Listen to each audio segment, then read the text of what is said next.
Where did the idea for Match Game come from? The idea for Match Game came from Frank Wayne, who was later the producer of Price is Right. Frank came in one day and he said, "Here, try this," on a couple of us. He said, "Write down something about an elephant and try to write down the same thing somebody else will write down."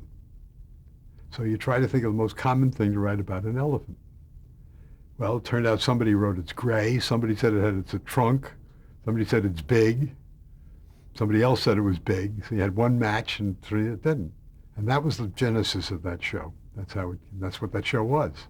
Now, how was the 60s version different from the 70s version? Oh, the 60s version, which was the first one that came out, was much more gamey. You had two teams with two civilians and a celebrity on each side. And the idea was to match your teammates, not the other people, but your teammates.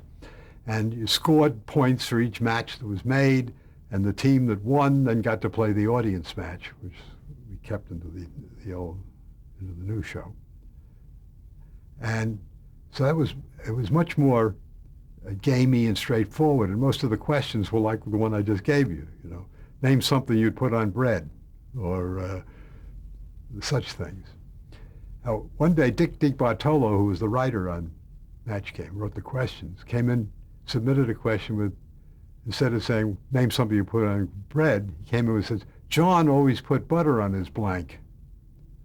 So the first time anybody had written a thing with a blank in it. Got a big laugh from the audience. And so they just sprinkle those questions in occasionally when they could think of them.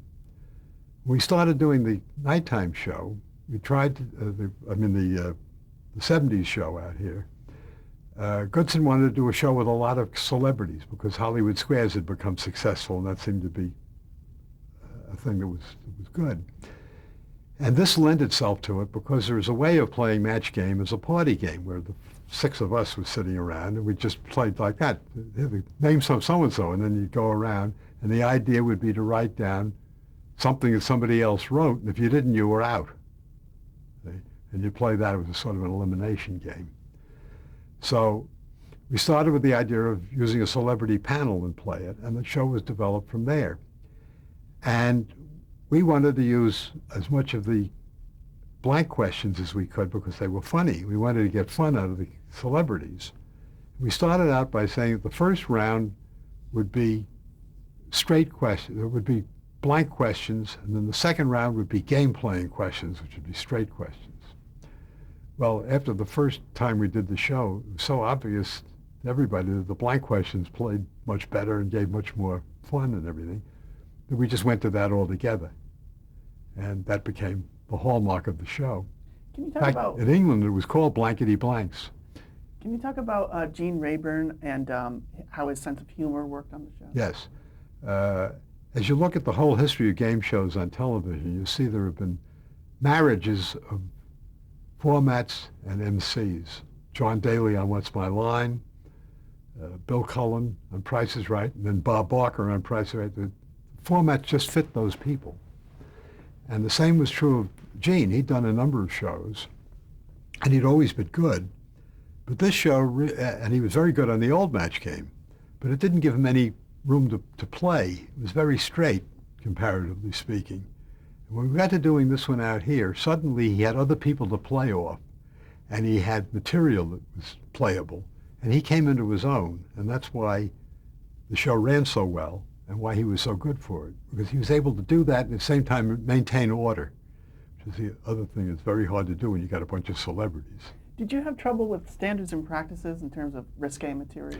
No. Well, yes, it's a little bit, but not a lot, as you could see. We developed a lot of rules that just fit that show.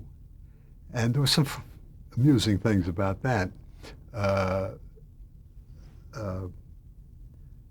Shortly after we started doing the show, there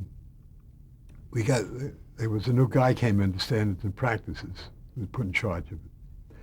And it happened that about the first week that he was in there, they first used the word boobs on the air as an answer.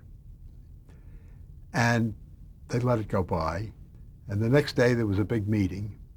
And this guy said, listen, my wife said that's okay, so I guess it's okay. Just leave it alone. So that became an acceptable word to use. Nobody had ever said boobs before, I guess, on television.